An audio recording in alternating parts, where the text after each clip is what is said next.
أعوذ بالله من الشيطان الرجيم بسم الله الرحمن الرحيم والصلاة والسلام على نبينا محمد وعلى آله وصحبه أجمعين. Assalamu alaikum wa rahmatullahi wa barakatuhu. First of all, it is my pleasure and privilege to be hosting this session tonight. Alhamdulillah. On behalf of the Islamic Online University, I would like to extend a very warm welcome to all of you. We appreciate you taking time off your busy schedules to join us today. Barakallahu feekum. Today, we'll have a webinar on the topic Remaining Steadfast in Today's Times. In this webinar, Sister Alima Ashfaq will discuss about men and women within Islamic history and from the Qur'an who have faced troubling times and have had their faith strengthened through these. And these times help them remain firm whilst showing courage and mercy to those who oppress them. Now, before I hand over the mic to Sister Alima, I'll briefly introduce her to all of you. Sister Alima is the founder and director of I Am Alima and Women of Ilm. She aims to assist Muslim women in coming closer to Allah subḥānahu wa ta'ala through Islamic knowledge. Currently, Sister Alima is undertaking Islamic Studies under various scholars and students of knowledge in order to gain an extra insight into her religion and to better herself in her role as an I Am Alima instructor. Her vision in life is to revive Islamic scholarship among Muslim women in the West, including helping to portray the correct image of Islam and its belief regarding women. She is currently undertaking an ijazah in the science of tajweed due to her passion with the Qur'an. She is experienced with various organizations and has held a number of leadership positions. Sister Alima has worked with several organizations and has lectured in all the main universities in UK, ranging from University of Birmingham to Sheffield University. Furthermore, she has authored Duas of Superstars, Love Unveiled, and Falling in Love. She's also presented a weekly show in Unity FM and is a keen blogger with posts on Muslim matters, Productive Muslim, and I Am Alima's own blog. She resides in Sheffield, UK, and currently spends her time between her husband and baby, Islamic Studies, and delivering Islamic lectures across the UK and online. Subhanallah. Without taking any more of your time, I invite Sister Alima to please take the mic and start the session, inshallah. Sister Alima, over to you. Thank you. Bismillah, walhamdulillah, wassalatu wassalam ala rasulillah, wa sahbihi wa sallim wa man wala. Rabbi shrah li sadri, wa yassir li amri, wa hlul uqdatan min lisani, yafqahu qawli. Assalamu alaikum wa rahmatullahi wa barakatuhu.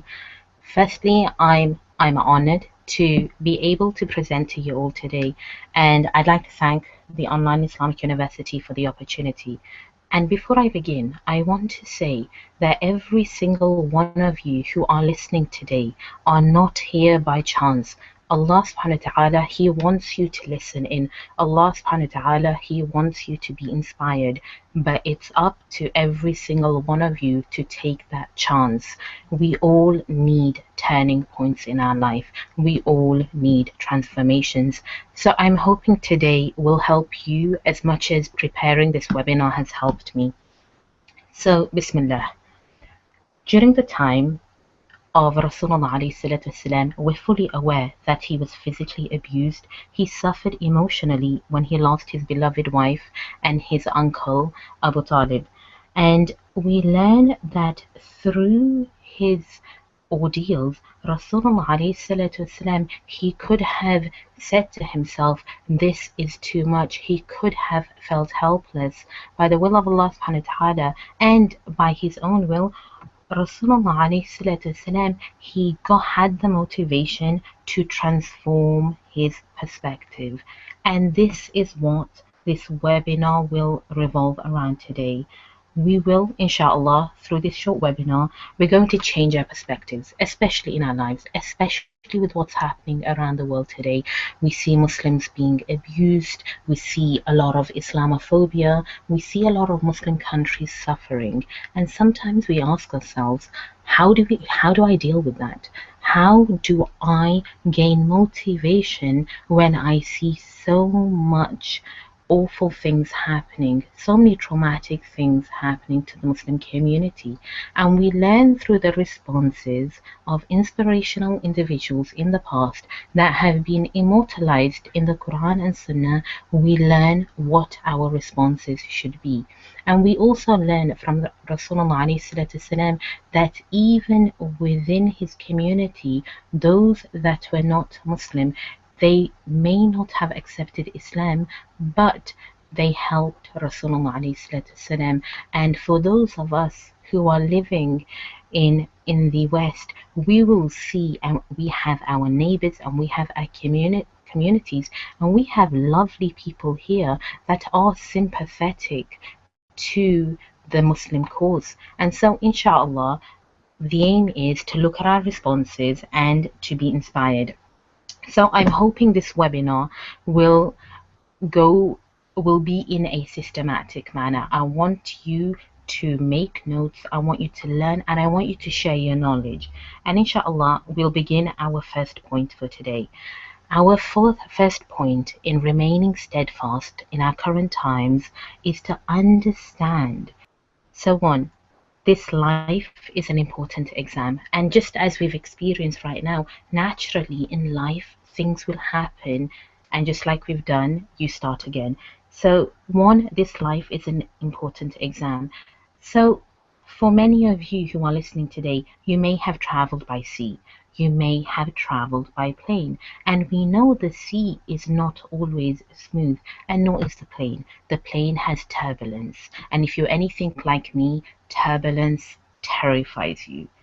And these strong winds, these harsh storms, and these gigantic waves, they all pose a danger. And for those who've traveled by plane, you'll understand that turbulence is very normal. Turbulence is part of the journey of the plane. And we as Muslims, we need to understand that we will be faced with turbulence, we will be faced with harsh storms, and we as Muslims, Allah subhanahu wa ta'ala, He expects us to navigate through life and get over these difficulties, get over these challenges, because every single one of us will face them. Nobody will be spared. Even the companions, even radiallahu anhum, even Rasulullah ﷺ and the greatest, mightiest messages went through this.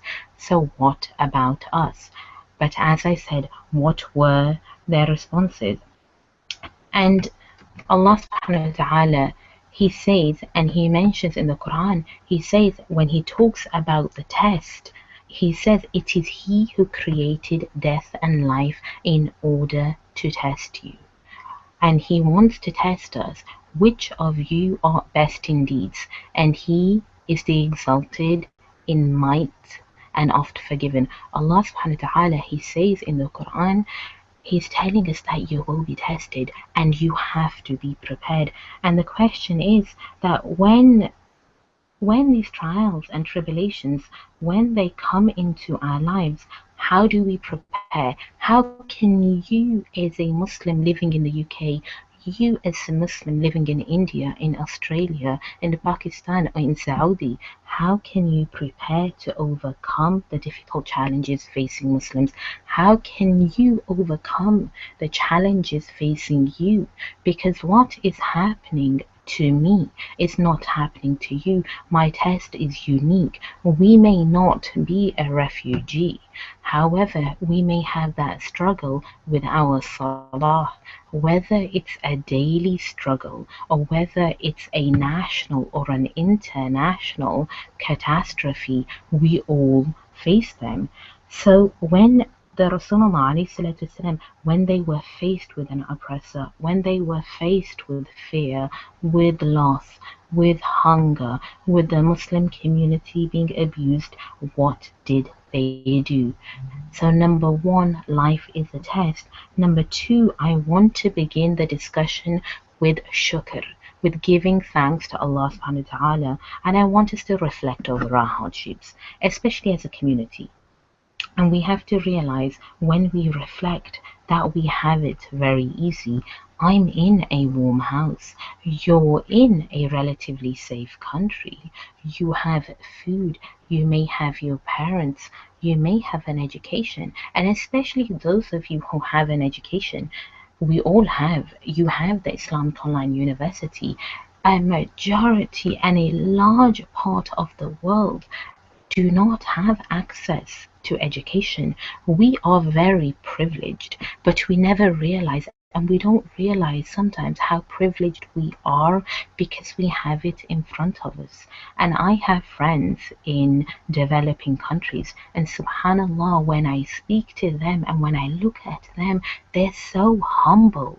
And recently I used to work part of a humanitarian organization, and they just had a volunteer expedition in the Sahara Trek, and the sister, she said to me, she's like, subhanallah, they don't have much food, but they are so happy. And here, especially where we are in the UK, we're very privileged.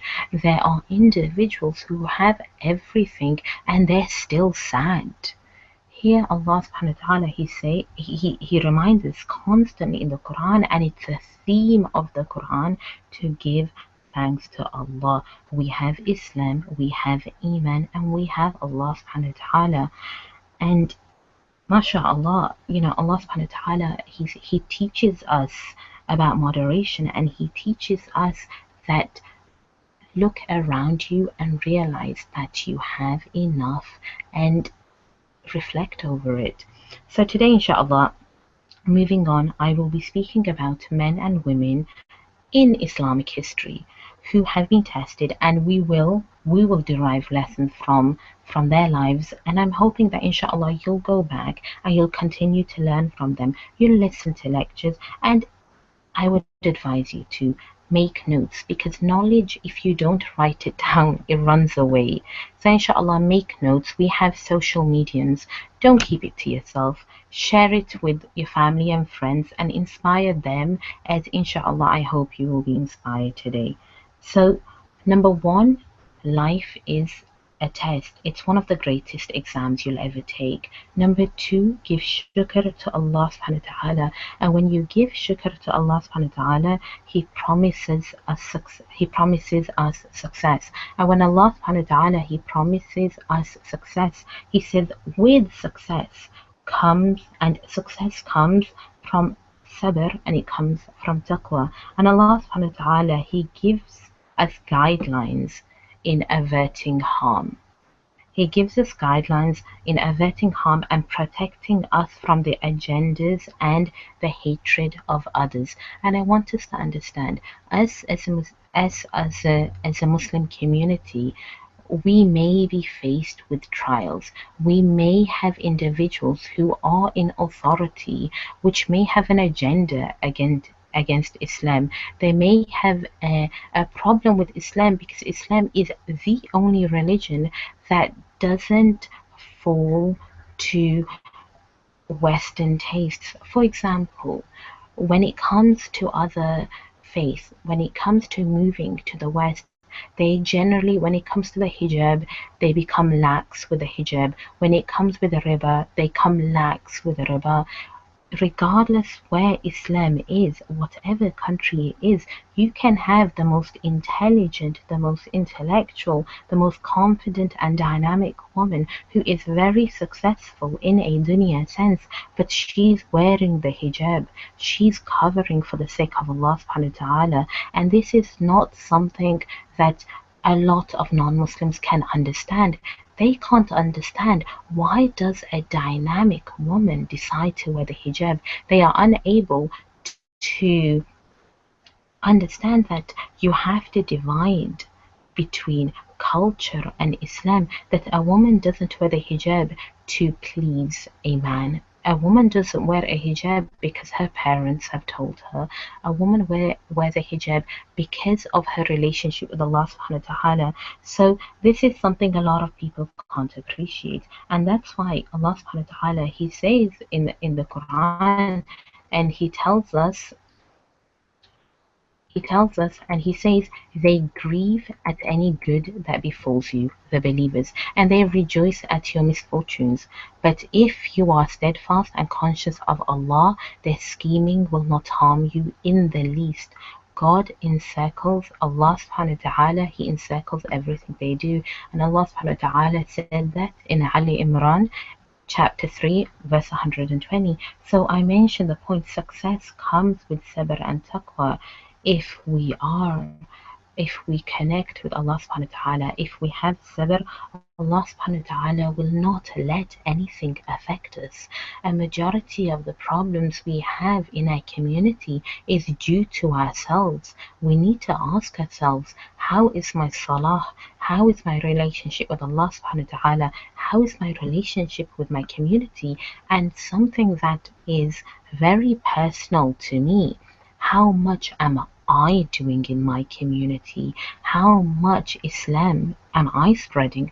For example, something that my husband and I, what we're planning to do is we're planning on putting together a small letter. It's a very short letter to all our non-Muslim neighbors, introducing my husband and I to them, and we will give them a small gift, and we will make sure, inshallah, every single non-Muslim on our street receives that letter. And within the letter we plan on telling them, don't believe what you hear about Muslims on the news. Come and speak to us. So we have a responsibility in our communities. How much are we doing? If I ask you now, how much interaction have you had with your non-Muslim neighbors? And a lot of us, I find in our communities, we are not mixing. It may not necessarily be for conversion. It doesn't have to be that. We need to show them what Islam is. We need to at least introduce ourselves to them, especially in current times. And my husband, he does a dawah stall in the town centre in Sheffield. He holds up a stall and people come to him and they ask him about Islam. And we were discussing his stall, and we said to ourselves, subhanallah, we have such a responsibility. These non-Muslims, they are reading the news and they can't understand, and verses are being thrown at them that Islam is violent, Islam treats its women like this. How much are we doing to alleviate their ignorance? And until we alleviate their ignorance, we are not fulfilling our responsibility, and we are accountable for the Islamophobia if we have not done our job. We have to think in a multi-dimensional manner, and when we do, that's when success will come. We have sabr, we have taqwa, and we live up to our responsibility. So inshallah, I want to give a few examples, and I want to share the example of Rasulullah alayhi salatu wasalam and Musa alayhi salam. And before we begin, and I have it up on the screen, I want us to understand our faith being under attack, it's nothing new. It was done to the greatest messengers, and it was done to the greatest prophets. And through Allah subhanahu wa ta'ala, through them, Allah subhanahu wa ta'ala gave us guidelines, and He gave us inspiring examples to seek strength from. We have them. We have such a rich legacy of amazing individuals who went through so much. Are we learning enough about them? Are we becoming distracted? We live in a society where everybody wants a quick fix. It's what is the latest movie? What is the latest Hollywood movie? What is the latest Bollywood movie? When it comes to night, spending our time and spending time just watching these, listening to stuff that is not beneficial, spending time in gatherings. And I look at an individual in a very, very highly academic university, and I look at that individual and I think to myself, do they have time to waste watching the latest movies? They do not. Why do they not? Because they have a vision, they have a goal, they want to get somewhere in this dunya, they want to get really far, they want to achieve something, they want to become the Prime Minister, they want to become the CEO. We as Muslims, ultimately, we want Jannah unless we don't get away and from these quick fixes. As long as we are distracted, we will not achieve those high goals. We will not achieve the vision that Rasulullah he had for us. So we begin the discussion and it will revolve, and I've mentioned this a few times. What was their response and how did they remain steadfast? And put it simply, and it's there, is they held firmly to the faith, they internalized it, and they became the best of believers. And as the believers were demonized, and they were, you had Bilal radiallahu an, who was physically abused. You had Rasulullah alayhi salatu wasalam that was verbally abused. They slandered him, they spread lies in their newspapers. In their time, they spread lies by their anchors, their TV shows. They may not have had the technology that we have, but they did it. And it demonstrated, here's the point, it demonstrated how abhorrent the oppressors and the haters were. Rasulullah is such a patient, intelligent, academic man, even though he could not read. And here was the Quraysh, the non-Muslims of that time, who were intolerant. They were intolerant. They lacked morality because they believed their superior lifestyle and their laws were better. But Rasulullah ﷺ, he remained steadfast. So moving on to Rasulullah ﷺ, let's understand him. Let's focus on Rasulullah ﷺ, the best of creation. And Rasulullah ﷺ, he's not someone that we just sing praises for. He's not someone who we just do durood. Rasulullah ﷺ, we send our salawat, we live up to the legacy of Rasulullah ﷺ. What is the sunnah of Rasulullah ﷺ? It is to spread the message. That was his first aim. And Rasulullah ﷺ, he was faced with a hijacking of his faith. His faith was being hijacked. He was portrayed as something he wasn't. And he wasn't given the dignity of being believed. And they accused him of having an agenda. Don't we see that on social medias? Don't we see that on the TV, where when it comes to Islam, we expect people to tell us that I am being forced to wear the hijab. And if I say to them, it's my choice and the hijab is my choice, I am not given the dignity of being believed, and I am accused of internalizing my oppression.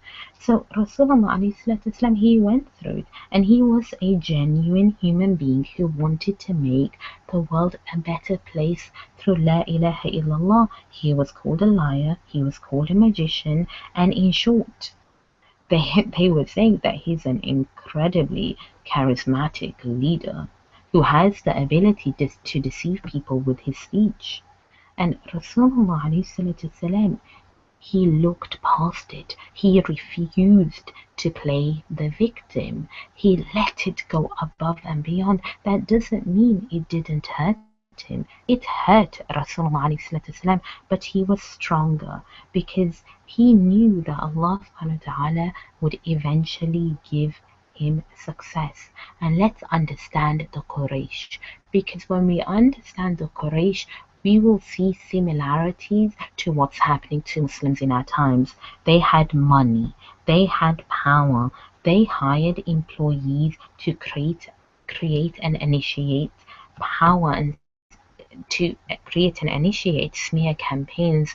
As I mentioned, they had the best newspapers, they had the best TV channels, they could pay a lot of money to fund their own campaigns. And their campaign began with a campaign began with assassinating the character of Rasulullah alayhi salatu wasalam, and the blind followers, they followed. There were a lot of blind followers in their time, and they just followed. And we're seeing this recently with the presidential campaign.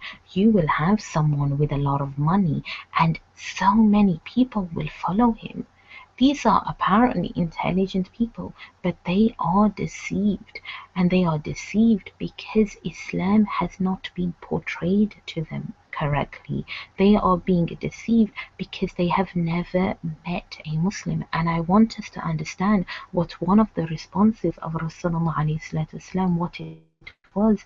Rasulullah ﷺ, he personally visited them. He went round to the tribes and he said to them, and he shared what Islam was, and he told them that Islam was there to give them a better life. He never stayed behind a computer. In their time, he never stayed behind a computer 24/7 expecting the world to become a better place. Rasulullah ﷺ was going to the masjid regularly. Rasulullah ﷺ, he was interacting with society. Rasulullah ﷺ, he was in their time, he was trustworthy, he was known. Rasulullah ﷺ didn't hide away and say, this is not my problem. And even the women, it's reported that when Rasulullah ﷺ, when he went out to pray, Khadija radiallahu anha, she went out with him to pray. Even us as women, we are expected, we are responsible, we have to be responding. And something I do in the UK, I deliver lectures on the topic of Muslim women. I go to universities and I deliver these. And when they hear a Muslim woman speak, when she is dynamic and when she is confident and when she gives them an alternative narrative, they listen. They are paying attention because it's breaking down their stereotypes. And that is what Rasulullah ﷺ, what he was doing. He was breaking down their stereotypes. And secondly, we have Musa alayhi salam. And Musa alayhi salam and the story of Fir'aun, we can seek reassurance from them, and we can see their responses, and we can react proactively. And we learn lessons from Musa alayhi salam. How do we learn lessons, you may ask? We learn lessons from his counter strategy and his conversations with Fir'aun. Musa alayhi salam, I want you to understand this. He was a citizen. He was a rightful citizen of Egypt. He was known in the community and he was respected. But Musa alayhi salam, he questioned the policy of Fir'aun. He questioned the laws. He said, this is not okay. I don't agree with this. We shouldn't be going to war with these people. We shouldn't be oppressing them. We shouldn't be taking this away from them. Musa alayhi salam, he questioned Fir'aun and he threatened to disrupt the workforce that Fir'aun had made his millions in his time, his billions. And he became a threat, as you would say, to homeland security. Musa alayhi salam, he was a threat to Fir'aun, and Fir'aun wanted to challenge Musa alayhi salam. So when Musa alayhi salam, when he ran away from Egypt, Allah subhanahu wa ta'ala, he started his training with him. And we learn that Musa alayhi salam, he asked for a friend. He asked for a friend and a companion, sorry. Allah subhanahu wa ta'ala gave him Harun alayhi salam. The lesson we can derive from that is you don't have to be alone. Nobody who's listening to this has to suffer alone. You don't have to gain knowledge alone. You don't have to be responsible alone. We as a Muslim community, we have to work together. We have to come together for the greater good. We are working for the sake of Allah subhanahu wa ta'ala. Unless we don't work together, whether it's in education, whether it's in social activism, whether it's in our communities, if we're not reading Salah together, if we're not planning together, we won't be successful. Musa alayhi salam, a prophet of Allah, needed Harun.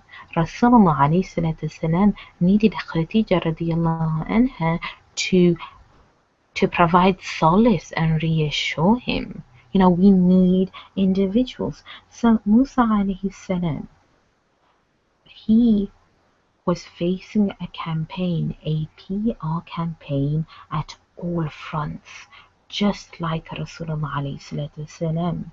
However, as Musa alayhi salam, he began to gain repute and his reputation began to grow. Fir'aun changed his strategy and he declared Musa alayhi salam a threat. So first, Fir'aun thought Musa alayhi salam, he can't do much. However, as Musa alayhi salam became more well known and people started trusting him, he began changing. And this is why you learn that Fir'aun kept changing his strategy. So we see people around us when it comes to Islam, at first Islam is not a threat. Secondly, we don't want Muslims in our countries. So these individuals, they can't make up their mind. Whereas we have Islam, we have a book that is so clear, but we need to study it. And here's I will mention the ayah where Musa alayhi salam, he changed his strategy and Allah subhanahu wa ta'ala, he responded because he sent magicians and they said, and this is the people, this is Fir'aun and his people, they said, indeed these are two magicians who want to drive you out of your land with their magic and do away with your most exemplary way. That's in Quran, Taha 20:63. So here they are saying, and Fir'aun is telling the people that these two individuals will want to take over your land. They want to make it a quote unquote a Muslim country. They want to get rid of your pubs. They want to get rid of your drinking. So Fir'aun is scaring the people of Egypt, and Fir'aun is scaring Bani Israel. How is he scaring them? He's telling them that this man will come and he will stop you from having fun. He will stop your freedom. He will make you, oppressed. And Fir'aun constantly changed his narrative depending on what came to his mind and how he could protect his people. He called Musa alayhi salam a magician, then he called him a traitor to their country. So Musa alayhi salam, he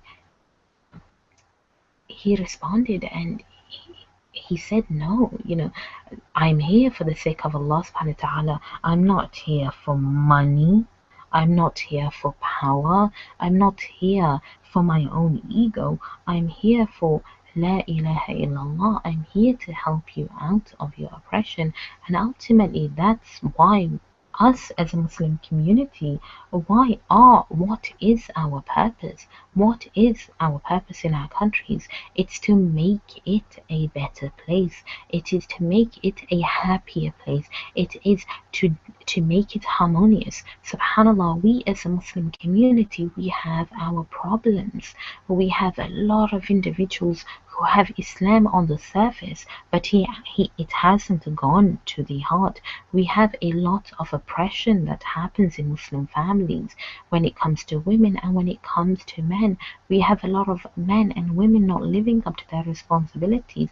We have Muslim business owners that are selling alcohol. We have a lot of young Muslims who are involved in drugs. We as a Muslim community, we as Muslims, we are here to deal with these problems, and we have to deal with these problems, especially in current times. Every single one of you who are listening today, you can make a difference. You can get involved in your communities with your siblings, with your parents. You can change something, and when you change something small, you change Islam for the better.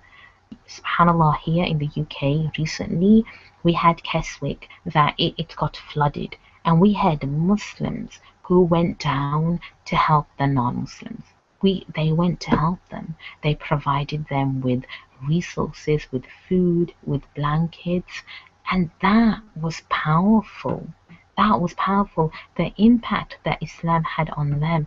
And here you are, you have 4 to 5 bearded men with large beards, and these non-Muslims are seeing them and like, okay, what I'm listening on the news, it doesn't make sense. And these young men speak, and these men of different ages, they speak, and they're like, wow, they're actually quite intelligent. So Musa alayhi salam, he was fighting against the propaganda machine. He was fighting, he was speaking to Bani Israel. He was of a good character, and Rasulullah alayhi salatu wasalam, he was of the best character. And I want us to understand that he was the nicest, he was the most genuine person in that community, and nobody could fault him. They could just fault Islam and what he was doing. And the question is, how are we known in the community? How are you known in the community? How does your neighbor know you? How does your parents know you? How does your husband and wife know you? And when we fix our internal problems, our external problems will go away.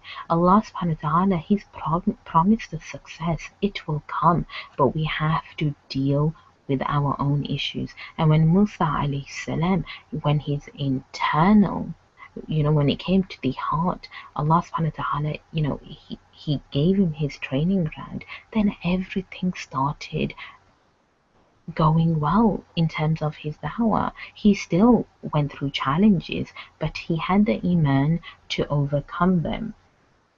So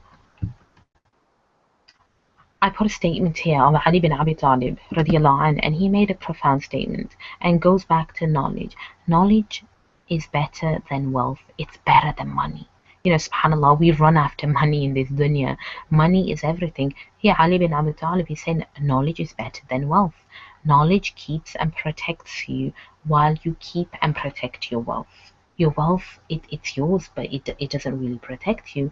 Knowledge is a ruling authority, whilst wealth is something that is ruled over. So the purpose with Musa alayhi salam, Allah subhanahu wa ta'ala gave him knowledge. Allah subhanahu wa ta'ala gave him that motivation to go to Fir'aun and to deal with the problems. And inshallah, we won't delve too deeply within their responses, because this is a study of the prophets. It's a very comprehensive study. However, we all have to go back and we have to study their lives, because you will go through challenges. If you haven't been through them yet, you will go through the challenges until you meet Allah subhanahu wa ta'ala. And we learn from Imam Ahmad, he was fighting shaitan till the day he died. He was fighting shaitan. We will continue to fight. These current trials and tribulations, they will not go away. That is not to say we will not be faced with amazing times. We will not be happy. Today we will go, and I will go and see my child, I will go and see my baby, and I will become incredibly happy. It's a barakah from Allah subhanahu wa ta'ala, but he is also my test. My test, how will I bring up my son? I will bring him up with La ilaha illallah. I will bring him up to be incredibly responsible. So we will be tested, and whatever blessings we have, Allah subhanahu wa ta'ala will test us through them. However, we need to prepare ourselves. So I mentioned that we are responsible, and I've also mentioned now that knowledge is important. And on the point where knowledge is important, something about myself, I'm a very avid blogger. I love blogging, and whenever I see somebody look at Islam in a derogatory manner, it upsets me.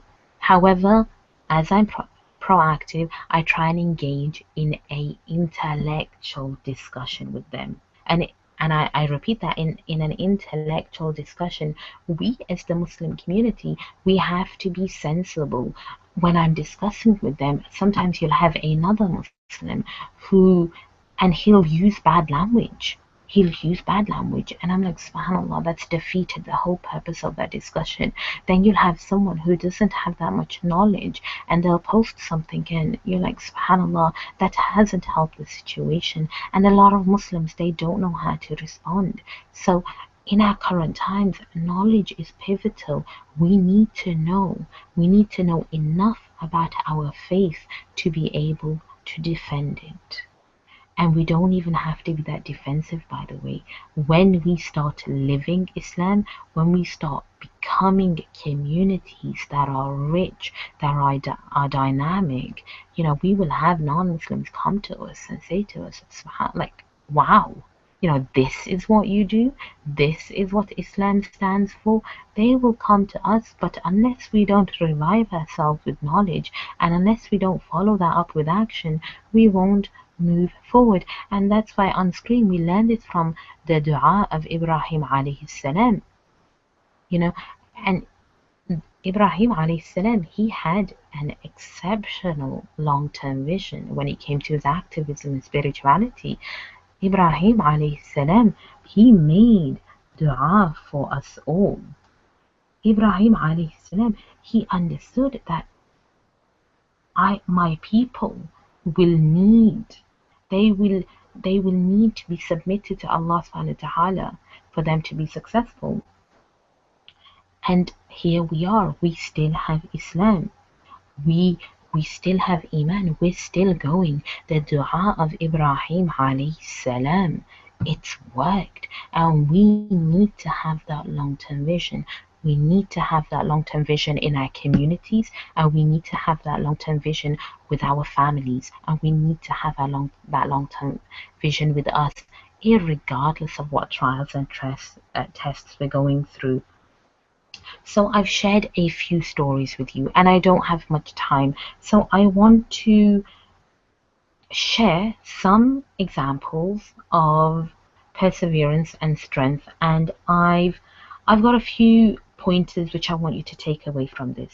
So Allah subhanahu wa ta'ala, he shares their stories, and I've shared the story of Musa alayhi salam and the Prophet alayhi salatu wasalam, and he shares their internal battles and at times their family differences. We saw it with Yusuf alayhi salam, and he also shares when they were helpless and when they were trapped.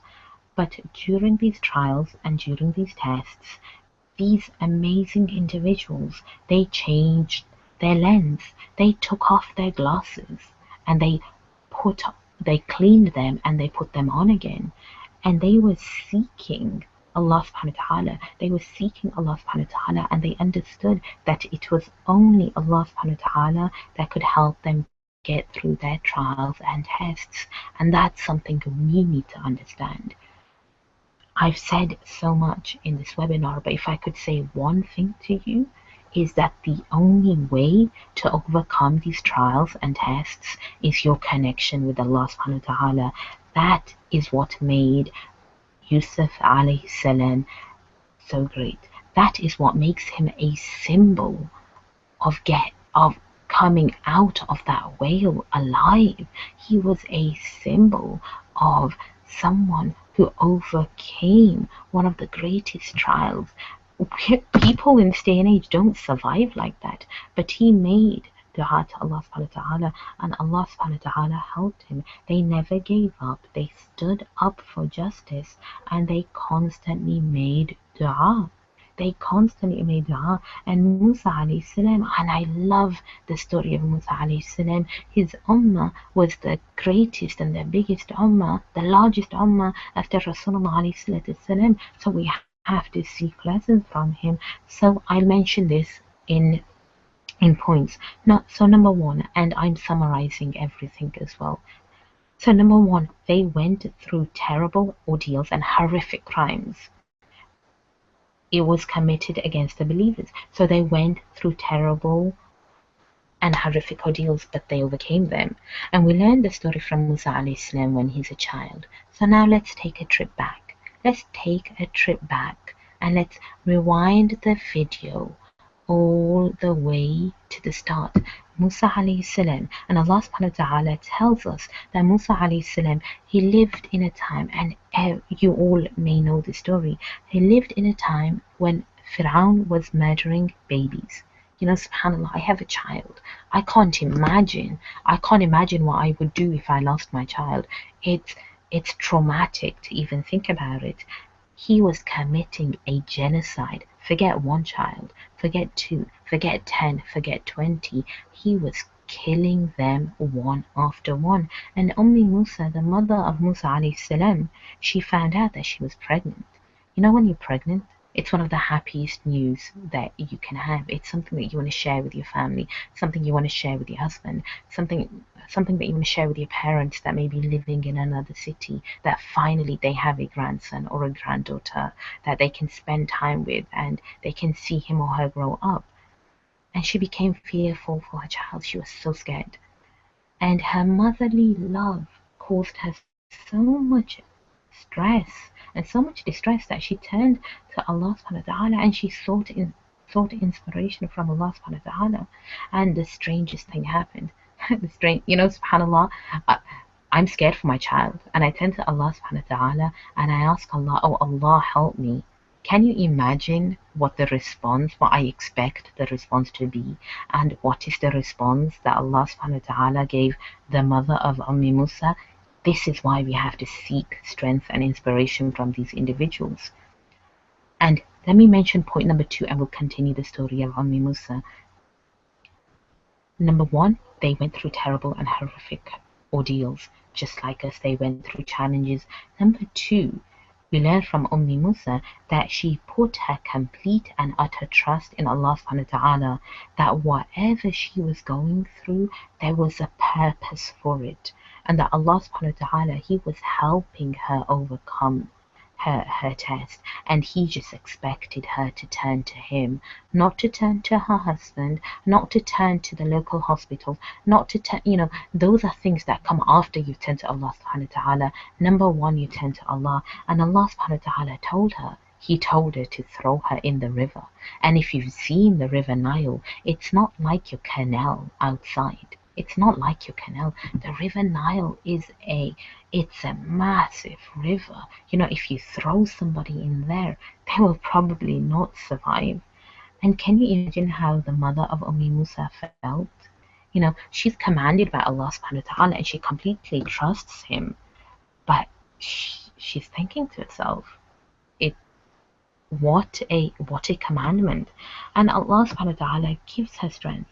She has unwavering faith that there must be some wisdom in it, even though she didn't have the ability to understand.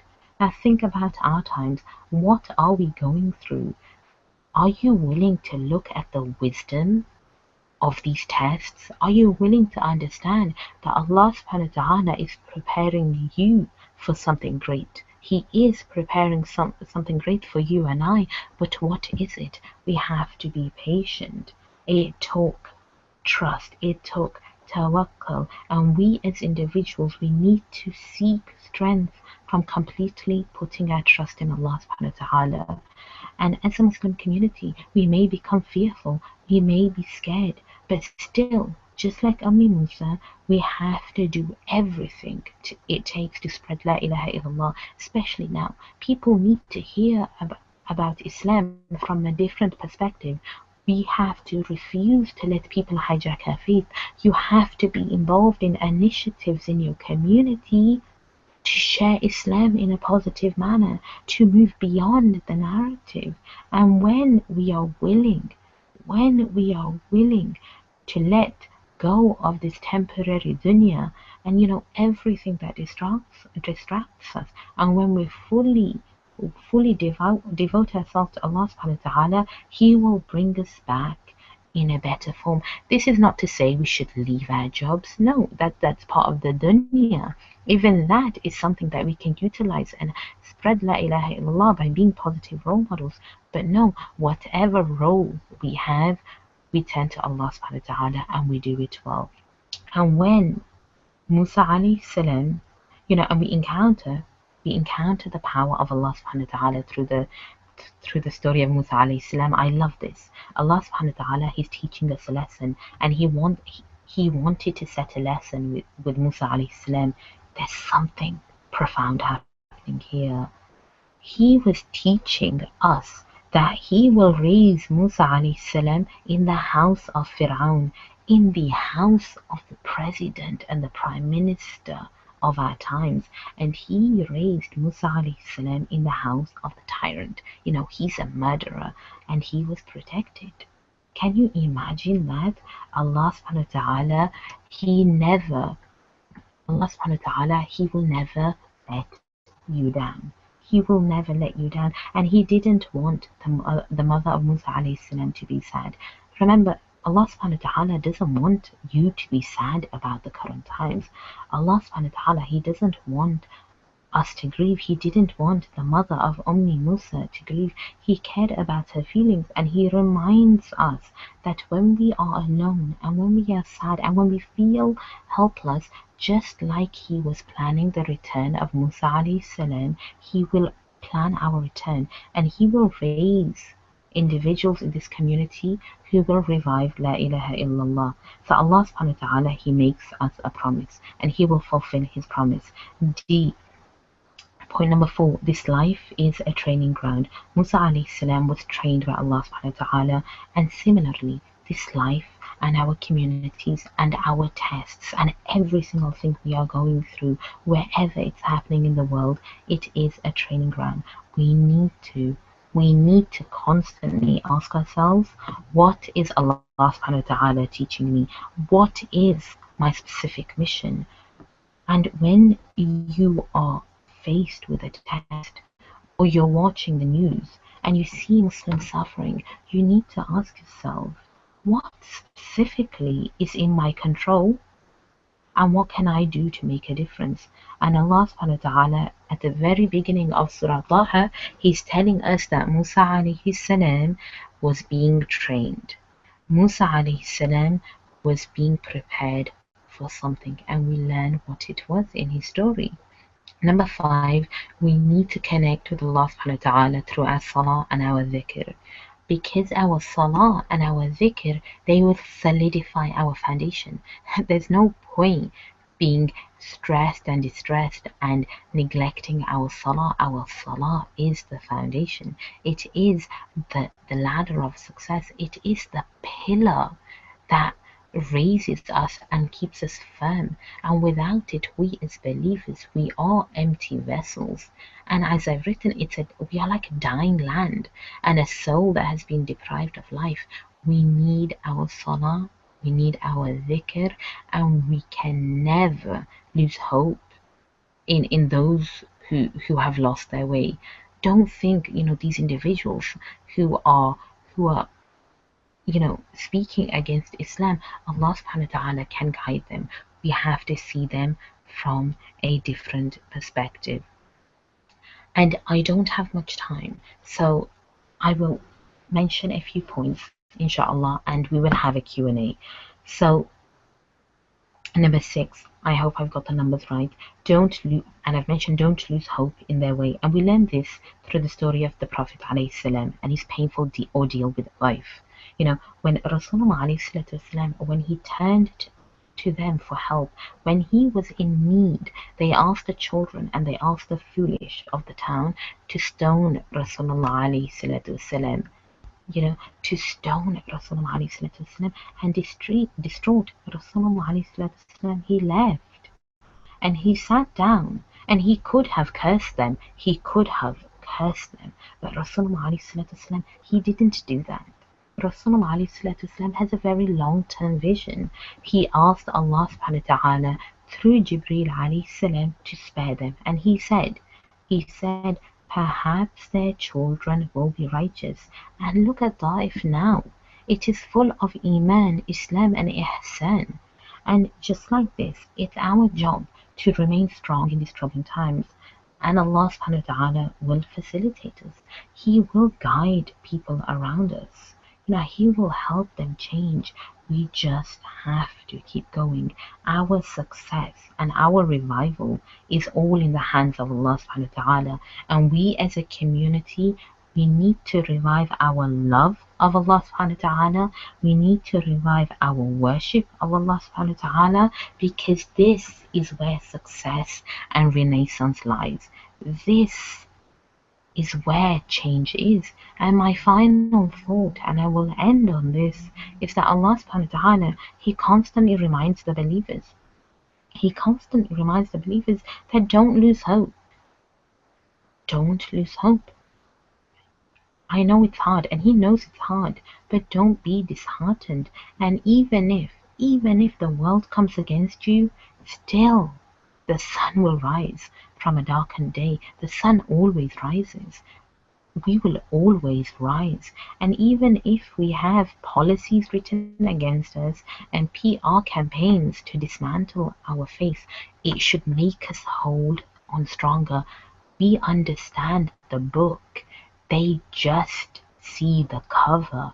We understand Islam for what it is, and that should make us more determined to share the message. They need to hear it. That may not be that they may accept Islam, but they need to hear it, and we need to learn how to work together to make this world a better place, how to work together. And those who are unwilling, leave them to Allah subhanahu wa ta'ala. It is our job to share, and Allah subhanahu wa ta'ala, He will do the rest. So the final remark is, what happens to us is not as important, and what happens to you, and I'm speaking to every single one of you, what happens to you is not important. Rather, how you respond to the events that take place, that it is what matters. So when you feel tested, think, how did Musa alayhi salam reply? Think, how did Asiya alayhi salam reply? Did she respond? Think about how Khadija radiallahu anha, how Aisha radiallahu anha during the ifk, she was slandered. How did she respond? And I didn't have time to go through them all, but we have so much potential. We have so much scope as a Muslim community, and just like I'm doing my best to fulfill my responsibility, every single one of you listening, you have a talent. You're so dynamic, even if you may not understand it, and you have so much to give. Inshallah, give it for the sake of Allah, and Allah subhanahu wa ta'ala, He will send you mentors, and make loads of dua. I can't express how much your dua and your salah will help you. And inshallah, Allah subhanahu wa ta'ala will restore our faith, and He will restore our communities. So I will end there. I hope you have benefited. سبحانك اللهم وبحمدك أشهد أن لا إله إلا أنت واستغفرك وأتوب إليك. I believe we will have a Q&A now. However, I will hand it over to the sister, inshallah.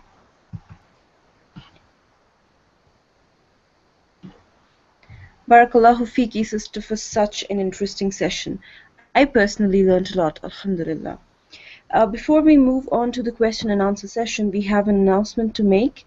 Islamic Online University will be launching a brand new course with Sister Alima Ashfaq by the name Muslim Women, Our Past and Our Future. Muslim women of today are struggling with various obstacles and challenges in different fragments of the society. With a huge lack of resources, our women don't know where or whom to look up to for answers and solutions to the problems. With this course, we'll begin a journey with the era of the Prophet ﷺ and discuss how these ordinary women during and after the time of the Prophet ﷺ had an extraordinary impact on the society. With tons of amazing facts and lessons to learn from, this course will be your personal guide to shape your personality into one that pleases Allah, inshallah. Now, coming back to the session, I'll enable the chat for some time so all the attendees will be able to type in their questions. The questions that appear first will be addressed first. Okay, Sister Alima, the first question we have received is from Sister Sana. She's asking, how can I deal with difficult and arrogant people? Okay. So how can I deal with difficult and arrogant people? It depends who they are. If they're in your family, you can't cut them off. you can't cut your family off, you can't cut your parents off. We are expected to respect them. However, and I'm being very realistic here. I can give an answer from an ayat, but and without an explanation and without a realistic response, it won't work. So if it's your parents and if it's your family members, then you give them the message in a very clear way and you don't get frustrated. It's absolutely essential that you don't get angry and you don't show them that Islam makes me angry, because if your response is full of anger and if your response is incorrect with your family members, they will say to you, and they have no problem being very upfront and honest, that is this what Islam teaches you? So your job is just to convey, and you give it time. It may up to 5 years, up to 10 years, up to 20 years. You continue telling them at the right time and at the right place. You don't have to always give them advice or teach them a lesson all the time. You pick a right time, you pick a right place, and you share it with them. And if they are unwilling to listen at that moment of time, it's fine. You show behavioral flexibility. If they are unwilling to listen, send them a few messages, share reminders with them, share videos with them. If they're unwilling to listen to you, try and find a member within your family who is respected. For example, I know with with within my family and someone else, when it came to their father, he was a big believer in certain cultural practices which were not from the Sunnah, and she told him and she told him, and he was unwilling to listen. And at times they would end up having arguments, and that hurt her, because it's not something that Allah subhanahu wa ta'ala is pleased with. However, one of her relatives came round, and her father turned around to the relative and says, look what my daughter's doing. And the relative turned around and said, she's right. And her father came round. However, so you keep going, and it may take years, but your job is to be patient. Understand, with Rasulullah, many of his family members, they became Muslims when they went to Medina after the wars. They never accepted Islam. So Rasulullah, at the earliest times, the Rasulullah was waiting for over 13 years, and he was patient because he understood that it is ultimately Allah subhanahu wa ta'ala who guides, and his job is just to convey. However, if it's people who are outside, your friends maybe, perhaps, or colleagues, or you're at university, or generally individuals on social mediums, once again, your job is just to convey the message.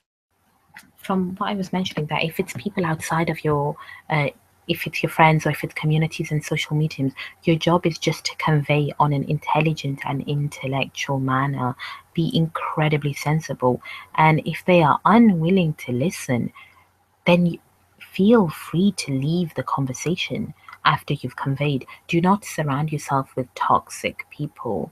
So, number one, depending on who they are, you convey the message and you are patient with them. Number two, if they are from outside of your circle, once again, convey your message and do it in a sensible and intellectual manner. And three, understand your job is not to convert them. Your job is just to convey. And if you fully understand that, then inshallah, you'll be able to deal with it in a better manner. And number four is Rasulullah, not only did he convey the message, but he made tons of dua for them. He genuinely cared about them. And this is something we need to change perspective on. We need to really care about these people and understand that if they don't receive the message which we are responsible for, they may have Jahannam, and Jahannam is no joke. So convey the message sincerely, and this is something I do when I'm replying on social medias. I'm having a lovely and a very academic discussion with a non-Muslim now, and I've I, rather than getting into a debate, we are getting into a discussion, and she's finding the points very interesting, and she is sympathizing with Islam. And for right now, that's all I can hope for. So just stick to those points, inshallah, and may Allah subhanahu wa ta'ala help you and facilitate you and continue to gain knowledge, because you may be saying something that they can't relate to. And there are so many misconceptions and stereotypes about Islam, and if you don't know the correct response, you will push them away. So continue learning and continue giving. The fact that you asked this question, I'm very pleased about it, because it shows that you are being involved in your community at some level, and mashallah, that's good. And Allah knows best. MashaAllah. So next we have a question from Sister Sidra. She's asking, how do we control anger? How do you control anger? From a prophetic perspective, from the prophetic perspective, if you are angry at that moment of time, from a prophetic, you sit down, you do wudu, and you do hijrah from that place. So once again, it depends on who it is. So if it's a family member that is making you angry, don't divulge in arguments. You don't have to. And remember, Allah subhanahu wa ta'ala, He loves the person that leaves an argument. He loves it. And we know the story from Abu Bakr radiallahu anhu and Rasulullah alayhi salatu wasalam, that just to walk away. So you have to strengthen your resolve to walk away from baseless arguments. If it's on social mediums and with family, with friends, once again, you walk away and you don't respond. Silence is your best friend. So that do hijrah from those areas that make you angry, and find means of enjoyment outside. Have a purpose. Sometimes it's okay to get angry, but you have to be very proactive about it. I get angry about some of the stuff that's happening around the world. How do I deal with it? Rather than being reactive, I become proactive, and it's a motivation to do more. If it's your family members or your friends, seek it as a motivation to gain more knowledge and to become such a good Muslim that they start seeing you as an inspiration. And something I have to say, because the majority of anger cases are with family, many women who at this moment of time they may be living with their parents, you have to be patient. You're in very close proximity with your parents and with your family members, and it's very easy to have your differences. It's very easy to let go and respond in an anger manner. Be patient, because you won't always be with your parents. Learn to let go and respect them. Your parents and your family members may do something that may not be very Islamic, but they may not know any better. So teach them. Anger won't get you anywhere. Shaitan is still angry after what happened to, Iblis is still angry over what happened to Adam alayhi salam. Whereas Adam alayhi salam, he learned to let go. He learned to move on. So have that long-term perspective that inshallah it won't last long, and I'll move on. And let me give you a tip actually. There's something called phases. So analyze your pattern. For example, with myself, I know, number one, something will happen and I'll start to become a bit upset. I know my next phase, and this is something, it rarely happens, but I'll start to become upset. I know the next thing is I'll start to become a bit frustrated and flustered. I know the next thing I'm going to say something.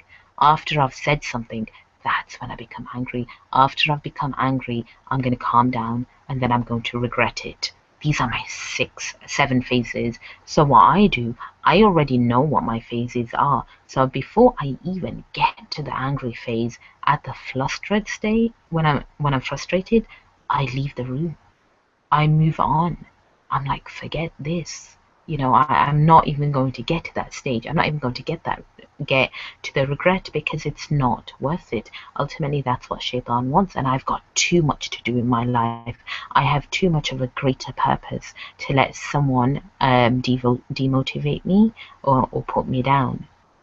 So Allah knows best. I try to be a bit realistic, because it's very easy to throw out ayat and hadith, and which we do share, but you have to relate them to yourself.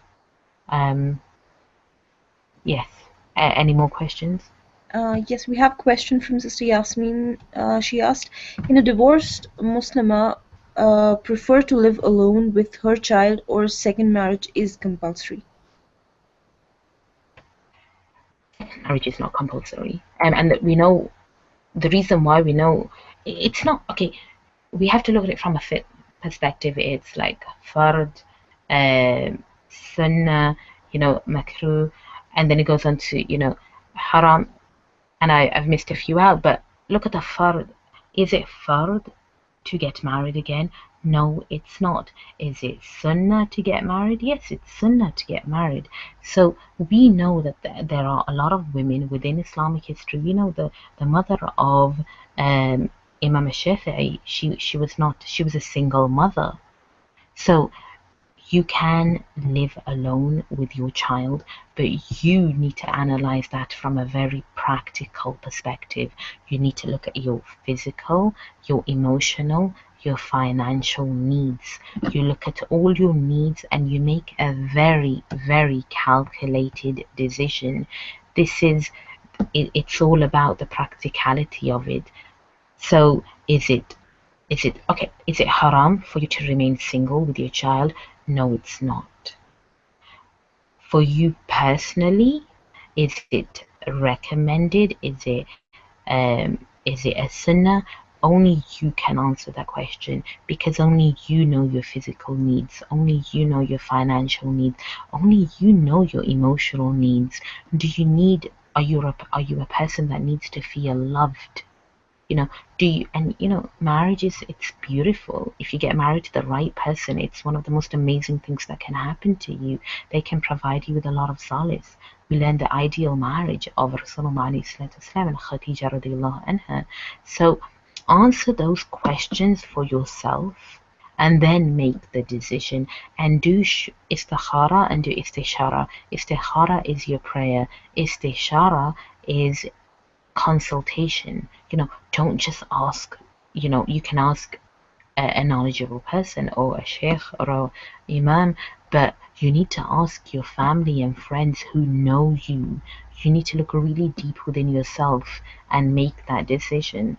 And inshallah, also think about your daughter. Think about your daughter and think about what you think will be best for you both. Inshallah, and Allah knows best. So inshallah, I do understand, sister, that you have some commitments at the moment. So I'm just gonna sum up a few questions together. Most of the people wish to know that how can they improve concentration in their salah, and how could they be regular with Fajr salah? Okay. So your concentration in salah. Okay, this is something that's very dear to me. So your concentration in the salah is, number one, a majority of people, they don't understand Arabic.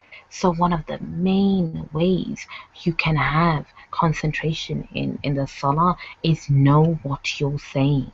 You need to know. So when you say Alhamdulillahi Rabbil Alameen, praise be to Allah, Lord of the world, Ar-Rahman Rahim, the most merciful, the most beneficial. And that's it's a translation, but it doesn't do justice to it.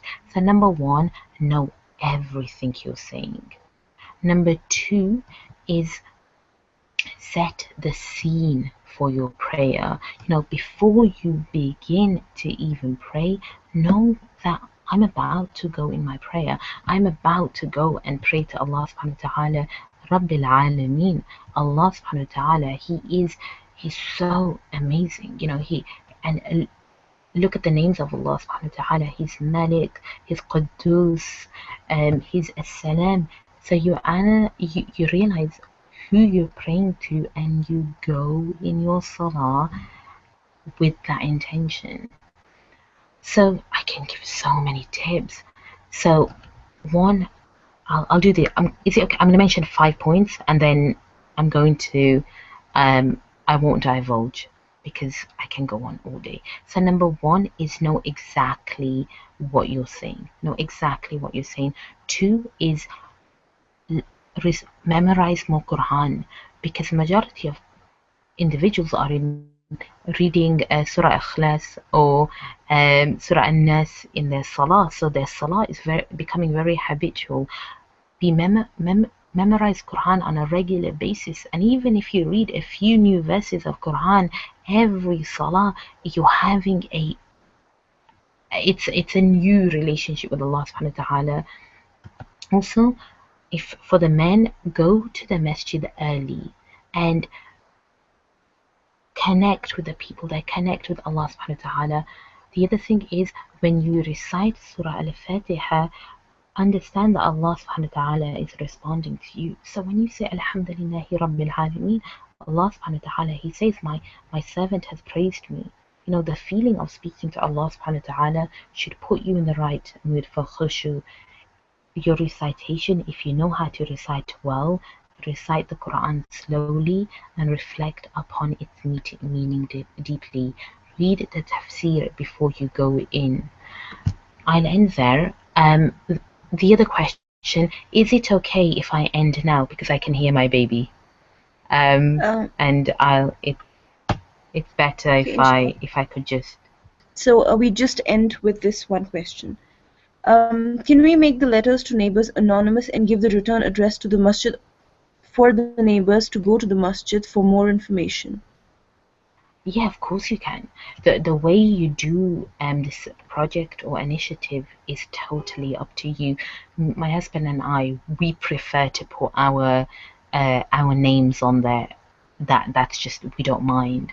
However, if you prefer the masjid, just make sure the masjid will convey the message well. You don't want to put the masjid on, and when they go to the masjid and the woman wants to go inside, the men are like, oh, we don't allow women in the masjid. You're going to be reinforcing that Islam oppresses women. So yes, no problem. Just do it well. Jazakallah khair, sister. I won't hold you for long now. With this, we come to an end to our today's session. Barakallahu fiki, Sister Alima, for delivering such an amazing session. May Allah bless your efforts and accept it from you and from all of us. We'll be back with yet another session next month, inshallah. Till then, Assalamu alaikum wa rahmatullahi wa barakatuh.